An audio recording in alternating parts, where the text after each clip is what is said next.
오늘은 견디는 것이 아니라 새롭게 되는 것, 견디는 것이 아니라 새롭게 되는 것이라는 제목으로 하나님의 말씀을 살펴보겠습니다. 오늘은 넬슨 만델라의 말로 설교를 시작하려고 합니다. 넬슨 만델라 아시죠? 노벨 평화상을 받았고 남아프리카 공화국에서 최초로 흑인 대통령이 되신 분입니다. 하지만 이분이 대통령이 되기 전까지는 인종차별에 맞선 투쟁가였습니다. 1962년에 반역죄로 체포가 되어서 무기징역을 선고를 받습니다. 그리고 27년 동안 감옥 생활을 했습니다. 이런 그에게 이렇게 질문을 했습니다. 감옥에서 그 긴 세월을 어떻게 견뎌내셨습니까? 그러자 그가 이렇게 대답을 했습니다. 난 견뎌낸 게 아니라오, 준비하고 있었던 거지. 난 견뎌낸 게 아니라오, 준비하고 있었던 거지. 지난 한 주간 이 넬슨 만델라의 이 말이 계속 마음에서 울리는 것입니다. 그러면서 올 한 해가 이 말처럼 됐으면 좋겠다라는 생각이 들었습니다. 올해도 아마 코로나의 영향에서 계속적으로 지내게 될 것 같습니다. 하지만 이 코로나가 다 지나가기까지 견디는 시간이 아니고 준비하는 시간이 되어졌으면 좋겠습니다. 우리가 올해도 가정에서 보내는 시간이 굉장히 많을 것 같습니다. 그런데 이 가정에서 보내는 시간이 견디는 시간이 아니고 더 서로 사랑하면서 건강한 가정으로 세워가는 그런 준비하는 시간이 됐으면 좋겠습니다. 또 올해도 지금도 이렇게 하고 있지만 함께 모여서 우리가 예배당에서 함께 예배를 드리지 못하고 아마 가정에서 또 예배를 드리는 그런 시간이 많을 것 같습니다.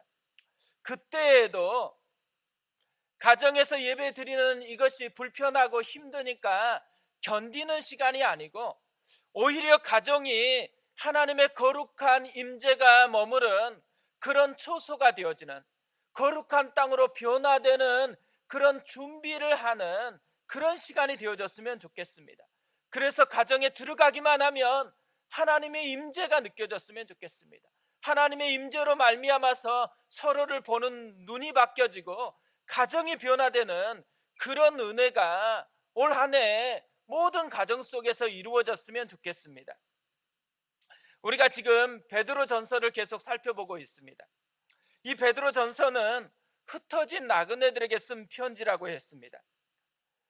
제가 이 흩어진 나그네들을 계속해서 묵상하다 보니까요, 이들은 없는 사람이 아니라 잃어버린 사람이라는 생각이 들었습니다. 이들은 과거에 가족이 있었습니다. 이들은 직장도 있었고 고향도 있었습니다. 그런데 예수를 믿는 이 신앙 때문에 또 이 예수를 믿는 것에 대한 박해 때문에 잃어버린 것입니다. 모든 것을 다 잃어버린 사람들이었습니다. 사실 이들이 잃어버린 것은요, 그런 것만 있지 않습니다. 이들이 잃어버린 것은 전에 익숙하게 드렸던 예배드리던 그 공간을 잃어버렸습니다. 또한 자연스럽게 모여서 예배를 드릴 수 있는 자유도 잃어버렸습니다. 저는 이것을 생각해 보니까요, 지금 우리하고 비슷하다는 생각이 들었습니다.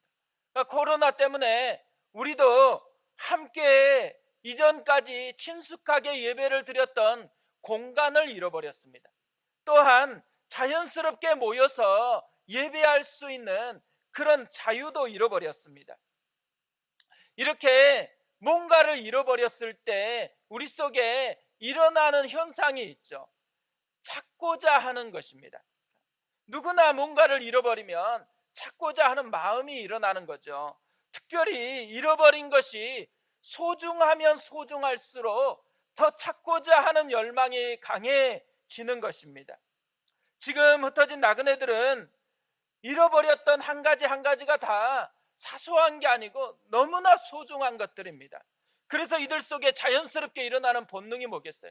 찾고자 애쓰는 마음, 찾는 날이 돌아올 때까지 기다리는 사람들이 되어가는 거죠. 그러다 보면 이들이 지금 현재를 어떻게 살아가고 있겠어요? 기다리면서 견디게 되어진다라는 거죠. 그렇기 때문에 고달픈 그런 삶으로 빠져갈 수 있는 위기가 이들 앞에 놓여 있었다라는 것입니다. 그래서 베드로는 넬슨 만델라처럼 오늘 말씀을 통해서 이들에게 권면하고 있다라는 생각이 들어집니다. 지금 이들에게 당장 다급한 문제가 많지만 이들이 다급한 문제 때문에 견디는 사람이 되지 않고 이들이 진짜 바라봐야 될 더 중요한 새로운 것들이 있다라고 이야기를 하고 있는 것이죠. 그것을 5절에서 이렇게 소개를 합니다. 너희도 산돌같이 신령한 집으로 세워지고 예수 그리스도로 말미암아 하나님이 기쁘게 받으실 신령한 제사를 드릴 거룩한 제사장이 될지니라. 신령한 집으로 세워지고 거룩한 제사장이 되는 것, 이것이 이들이 지금 꿈꾸고 바라봐야 되는 새로운 목표라는 거죠. 사실 진짜 다급한 필요들이 많잖아요. 근데 좀 엉뚱해 보이는 이런 신령한 집과 거룩한 제사장이 되라고 그렇게 이야기를 하고 있을까요? 왜 이 좀 뜬구름 같은 이야기잖아요. 현실적이지 않는 뜬구름 같은 이런 이야기를 지금 베드로는 왜 다시 또 꺼내고 있는 것일까요? 공감하는 능력이 없어져서 그럴까요? 그건 아닐 거예요. 왜냐하면 베드로 자신도 지금 흩어진 나그네로 살아가고 있습니다. 고향 예루살렘을 떠나서 지금 베드로는 로마에서 이 편지를 쓰고 있습니다. 그러면서 베드로도 소중한 것들을 다 잃어버렸습니다. 그리고 지금 본인도 다급한 현실 앞에 놓여 있는 것이죠. 하지만 이런 자신의 삶에서요, 이제까지 하나님께서 자기와 함께 하면서 자기 삶 속에서 경험하게 했었던 모든 경험들을 엑기스처럼 녹여가지고요, 다시 발견한 것이 있다라는 거예요.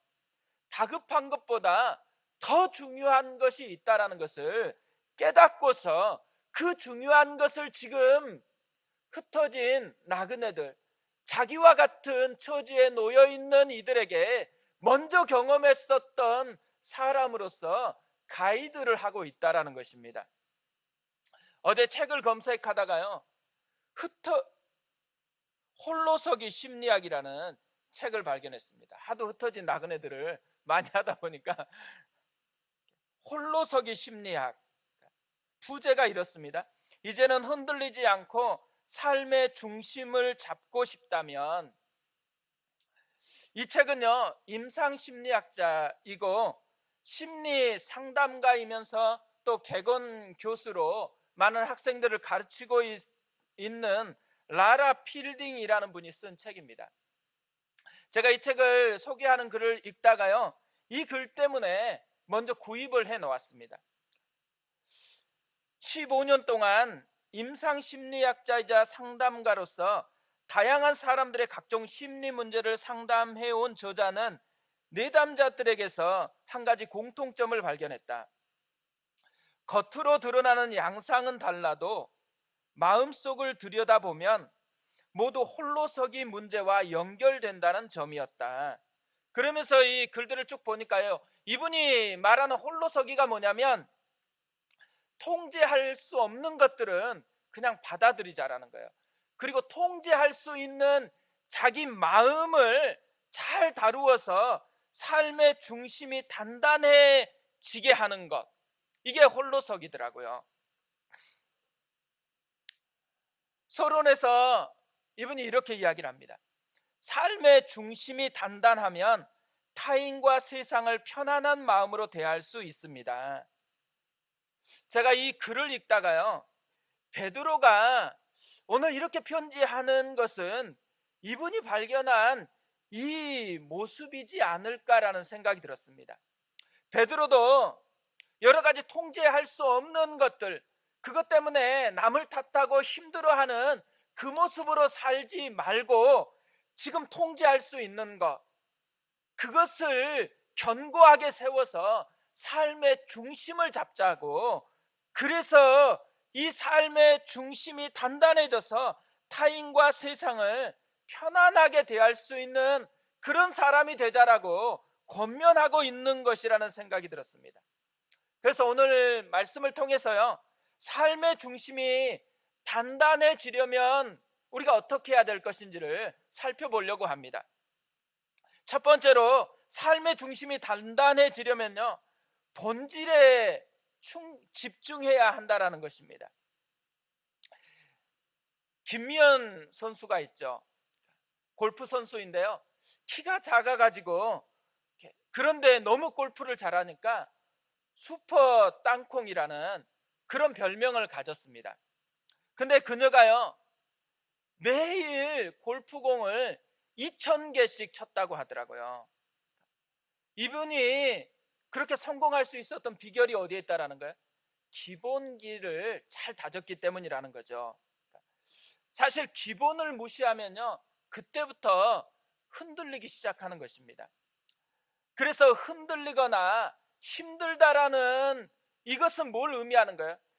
다시 기본으로 돌아가야 될 때가 됐다라는 의미이기도 하는 것이죠. 우리의 신앙에 흔들림이 있다, 신앙에서 무너진 것이 있다, 이 말은 뭐겠어요? 기본으로 돌아가라는 사인입니다. 신앙의 기본이 뭐겠어요?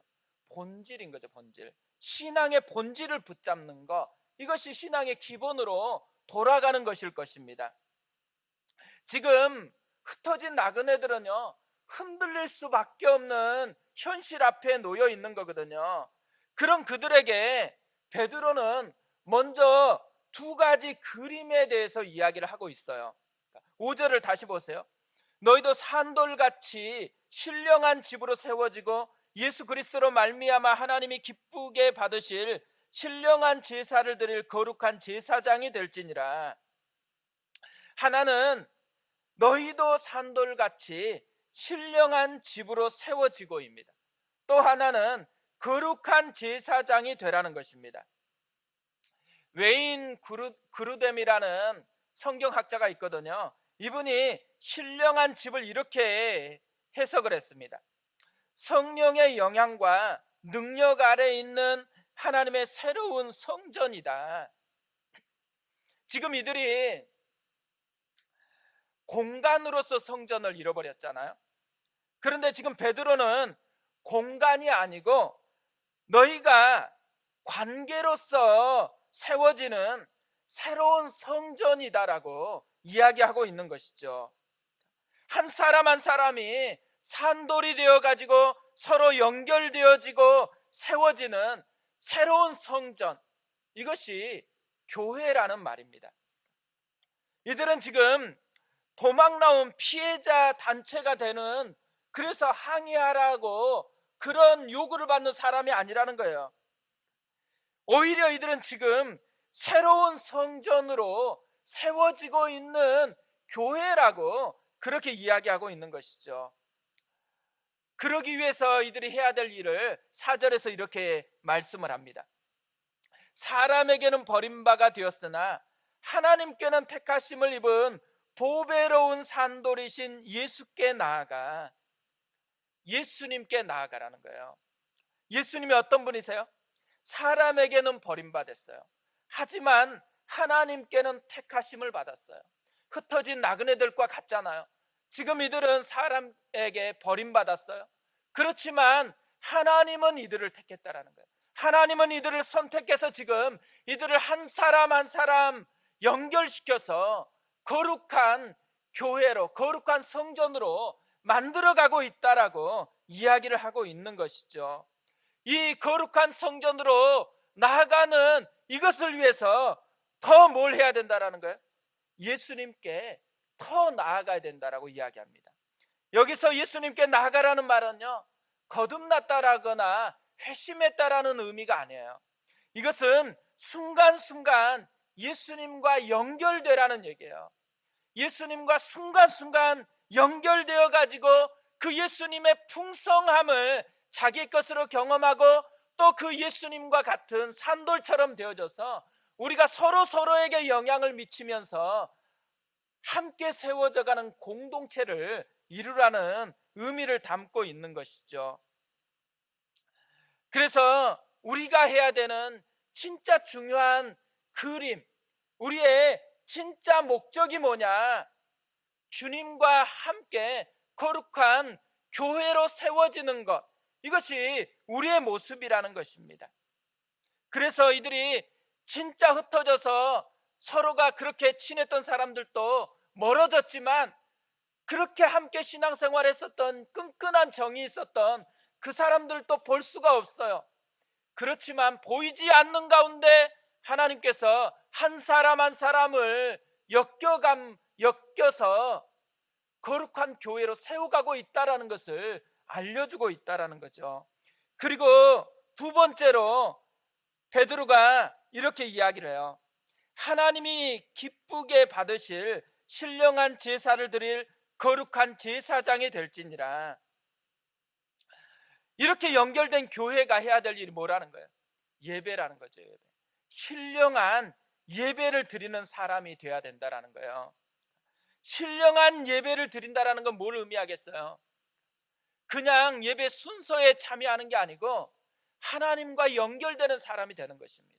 하나님의 임재를 경험하고 하나님의 마음을 경험하고 그 마음을 온 마음으로 느끼니까 자기 속에 있는 더러운 것들이 사라지고 주님의 성품으로, 주님을 닮는 것으로 점점 더 다가가는 사람, 그 사람이 신령한 제사를 드리는 사람이라는 거죠. 이들은요, 이렇게 도망자가 되어지면서 이때까지 예배를 집례해줬던 제사장에게서 멀어졌습니다. 그런데 지금 베드로가 뭘 얘기해요? 성전에서 제사장으로 예배를 돕는 그들만 제사장이 아니라는 거예요. 새로운 제사장에 대해서 얘기하는 거예요. 새로운 제사장이 누구예요? 바로 나, 바로 우리가 새로운 제사장이 되어 가지고 이제는 마음껏 하나님 앞에 나아가서 하나님과 함께 독대하고 하나님을 경험할 수 있는 그런 예배자로 부름을 받았다라는 것이죠. 우리가 사실 코로나 때문에요, 지금 다 흩어져 있습니다. 또 간혹 우리가 여기에 모여서 예배 드린다고 했을 때에도요, 마치 이렇게 생각하는 분들이 많아요. 설교하는, 또 찬양을 인도하는 교육자들은 제사장이고 본인들은 봉사자라고 생각하는 그런 경향이 많습니다. 안내를 쓰면 안내위원이라고 생각해요. 그러나 안내위원이 아니에요. 안내를 하면서 하나님 앞에 예배하는 예배자인 거죠. 그러니까 안내위원이라는 말보다는 안내하는 제사장이라는 말이 더 옳을 거예요. 주차하는 제사장이고 교사로 영혼을 주님의 마음으로 섬기는 교사 제사장이라는 것이죠. 가정에서 우리가 함께 예배하고 있잖아요. 가정에서 밥을 하면 밥을 하는 제사장이에요. 직장에서 일을 하면 일을 하는 제사장이라는 것이죠. 우리는 하나님 앞에서 하나님과 함께 독대하고 하나님을 깊이 경험할 수 있는, 마음껏 예배할 수 있는 제사장이 되었다라고 얘기를 하고 있는 것입니다. 이것이 우리가 구원받은 목적이고 우리의 그림이고 설계도라는 것이죠. 우리가 공사하는 현장에 가보면요, 큰 건물일수록 공사할 때 먼지도 많이 나고 힘겹거든요.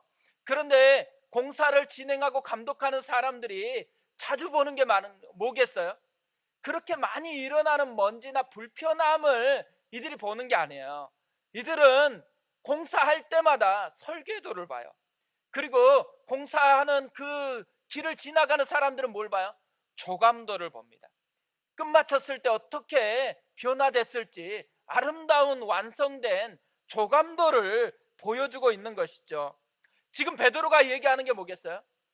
지금 우리는 공사 중이라는 거예요. 흩어져 있고 공사하고 있는데 공사하기 때문에 불편한 게 많아요. 그런데 뭘 봐야 된다라는 거예요? 공사하는데 먼지나 쓸데없이 여러 가지 불편하게 일어나는 것들을 볼 게 아니고 완공될 모습, 그리고 완공되어가는 하나하나가 잘 되고 있는지 알려주는 설계도를 보아야 된다는 거죠. 우리의 설계도와 조감도에 뭐가 담겨 있어요? 우리는 하나님께서 그리스도로 연결시켜서 새롭게 지어가는 교회, 새로운 성전이다라는 거예요. 그리고 이 새로운 성전에서 우리가 뭘 하는 사람이에요? 제사장으로서 신령한 예배를 드리는 그 사람이 우리의 모습이다라고 얘기하고 있다라는 거죠. 우리가요, 우리의 삶에서 흔들리고 우리의 삶에서 무너지는, 특히나 그리스도인인데 무너지는 사람들을 보면 왜 무너지겠어요? 무너진 이유는요, 설계도를 바라보고 설계도에 맞춰서 자기를 삶을 조정해 가는 게 아니고요, 자기 마음대로 자기가 느끼는 이게 옳다라고 생각하는 그것대로 삶을 이끌어가기 때문에 그런 위기가 찾아온다라는 거죠. 그리스도인의 삶에 위기가 찾아올 때, 그리스도인의 삶에 흔들림이 찾아올 때 뭘로 돌아가라는 거예요? 원래 설계도, 원래 조감도, 원래 본질, 주님이 우리에게 그려놓은 그 본질, 그 방향으로 우리가 나아가야 된다라고 권면하고 있다라는 것이죠. 두 번째로요, 베드로가 삶의 중심이 단단해지기 위해서 우리에게 권면하고 있는 것은 믿음으로 사는 삶에 집중해야 한다는 것입니다. 베드로는 신령한 집하고 거룩한 제사장이 되라고 얘기한 후에 바로 믿는 사람하고 믿지 않는 사람의 차이가 어떻게 나타나는지를 설명을 하고 있습니다.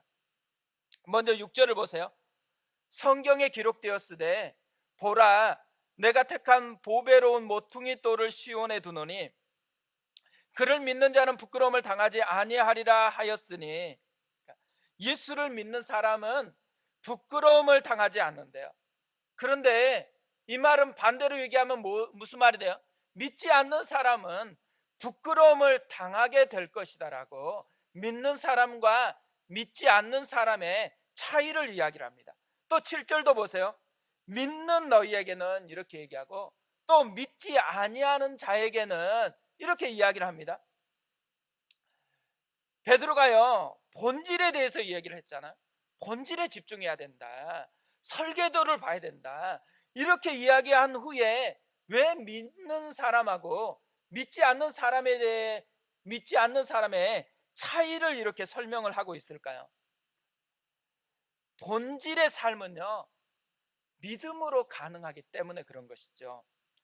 믿음의 삶이 작동되어졌을 때 본질의 열매가 맺혀지기 때문에 이 믿음으로 사는 삶에 집중해야 된다라는 것을 요구하고 권면하고 있는 것입니다. 그러면 믿음으로 사는 삶에 집중해야 된다, 이 믿음으로 삶은 삶에 집중하는 것이 뭘 의미하겠어요? 베드로는 오늘 본문에서 두 가지로 우리에게 설명하고 있다고 생각합니다.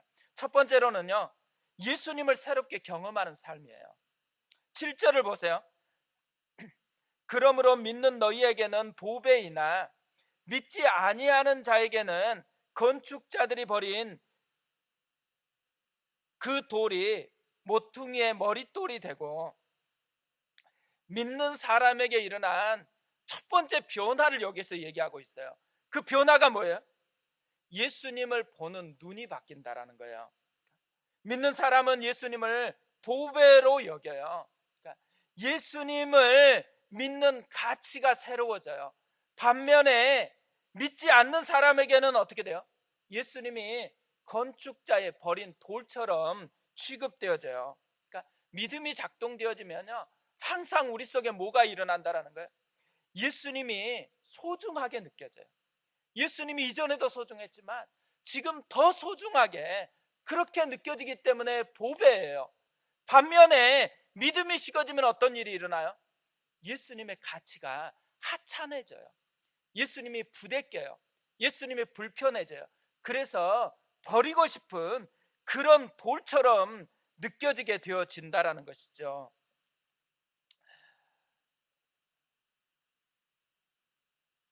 개그우먼이면서 되게 유명한 사람 중에 김민경이라는 분이 있거든요.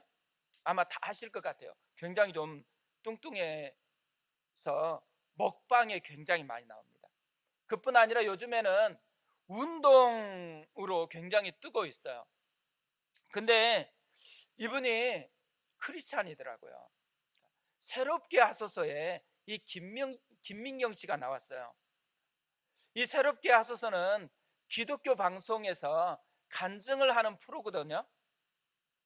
근데 이 예수를 믿는 지 얼마 되지는 않은 것 같아요. 그래서 자신이 그렇게 자신감 있게 뭔가를 자랑할 만한 이 신앙에 대한 자랑거리들은 많이 없기 때문에 좀 주저주저하면서 조심스럽게 많이 이야기를 하더라고요. 근데 제가 이 김민경 씨 이야기를 듣다가 한 가지 깨달은 게 있습니다. 이 김민경 씨가 지금 자신의 뭔가를 이렇게 행위들이나 많은 것들을 이야기하는 것에 포커스가 있지 않더라고요. 그녀가 비록 초신자지만 예수님을 새롭게 느끼고 새롭게 경험했다라는 것을 이야기하고 있더라고요. 그러다 보니까 제가 새롭게 하소서라는 이 프로그램을 자주 그렇게 보고 있거든요. 근데 왜 내가 이 프로그램을 이렇게 자주 볼까? 이런 생각을 다시 해보니까요. 이곳에서 나오는 사람들이 뭐 굉장히 기도를 몇 시간 엄청나게 하고 성경을 막 몇 독씩 하고 이런 것들을 자랑하기 때문이 아니라는 것을 깨달았어요. 이거 자랑했으면 제가 안 봅니다. 짜증이 나고 저도 위축돼서 못 볼 것 같아요. 그런데요, 이 프로그램을 계속해서 보는 이유 딱 한 가지더라고요. 삶은 되게 다양한데 이들이 경험하는 예수님은 너무너무 풍성하고 다양한 거예요. 그리고 이분들의 이야기를 들으면 제 안에 있는 제가 사랑하는 예수님이요, 정말 새롭게 저에게 다가오는 것을 느끼기 때문에 제가 이 프로그램을 그렇게 좋아하고 있는 것이더라고요. 저는요, 많은 찬양을 좋아하지만 제가 정말 좋아하는 찬양 중에 하나가 예수는 내 힘이요라는 찬양입니다. 일단 이 찬양이요, 가사도 좋고 곡도 저에게 굉장히 울림이 되는 것 같아요. 예수는 내 힘이요, 나의 기쁨, 내 참 소망, 그 이름의 생명이 내 삶의 이유라. 2절에도 내가 사나 죽으나 그 이름을 위하여 내 모든 것 다 드리니 나를 받으소서. 오직 주만 따라갑니다. 오직 주만 높임 받으소서. 내 평생의 그 이름을, 그의 선하심을 세상에 노래합니다. 그 이름의 크신 능력, 영원한 생명이 내 삶의 이유라. 정말 이 가사대로 그렇게 주님을 맛보았으면 좋겠거든요. 근데 제가 이 찬양을 처음 알게 된 것은 유튜브를 보다가 알게 됐습니다. 우연히 이 유튜브에 제가 아는 분의 영상이 계속해서 나와서 궁금해서 이렇게 이 찬양을 들어보았거든요. 김중곤 목사님의 모습이 그곳에 담겨 있었습니다. 근데 이 찬양을 쭉 듣다가요, 중간에 이 그러니까 간주하는 장면에서 폭풍 같은 눈물이 이렇게 쏟아졌어요. 이 간주에요, 백문일답이 나오고 있었습니다. 우리 생의 주인이 누구입니까? 예수 그리스도. 우리 삶의 이유가 무엇입니까? 예수 그리스도. 우리가 왜 여기 있습니까? 예수 그리스도. 우리 인생의 목적이 무엇입니까? 예수 그리스도. 우리가 전해야 될 가장 중요한 이름이 무엇입니까? 예수 그리스도. 이 백문일답의 이야기가 계속해서 가슴에 이 호흡하게 들려지는 것입니다. 저는 대학 때 여름 수련회에서 이 백문일답을 계속 외쳤거든요.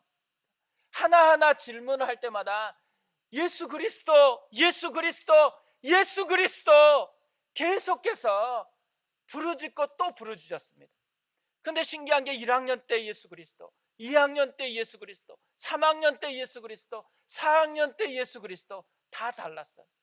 예수 그리스도를 외칠 때마다요, 예수 그리스도가 전혀 새로운 모습으로 저에게 다가왔습니다. 그날요, 그렇게 울면서 예수 그리스도를 다시 마음에 속삭일 때, 그날도 예수 그리스도가 이전과는 전혀 다른 예수 그리스도시더라고요. 우리가 믿음으로 산다, 뭔가 여러 가지 행위를 하는 게 아닙니다. 예수 그리스도를 새롭게 만나는 것이 진짜 믿음으로 사는 그림이라는 거예요. 우리가 올 한 해 예수 그리스도를 새롭게 만났으면 좋겠습니다. 힘들지라도, 또 때로는 뭔가 잘된 일이 있을지라도 그 속에 함께 하면서 우리를 빚어가시는 이 예수 그리스도를 새롭게 만나는 기쁨이 누려지는 것, 이게 우리의 모습이었으면 좋겠어요. 또 베드로는 믿음으로 사는 삶을 이렇게 이야기합니다. 말씀을 대하는 태도가 바뀌는 삶. 8절을 보세요. 또한 부딪히는 돌과 걸려 넘어지게 하는 바위가 되었다 하였느니라. 그들이 말씀을 순종하지 아니함으로 넘어지나니 이는 그들을 이렇게 정하신 것이라. 이들이 말씀을 순종하지 아니함으로 넘어진다라고 그렇게 얘기해요.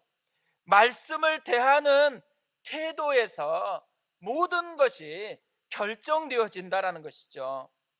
믿음으로 사는 삶은요, 말씀을 대하는 태도를 바꾸는 삶이다라는 것입니다.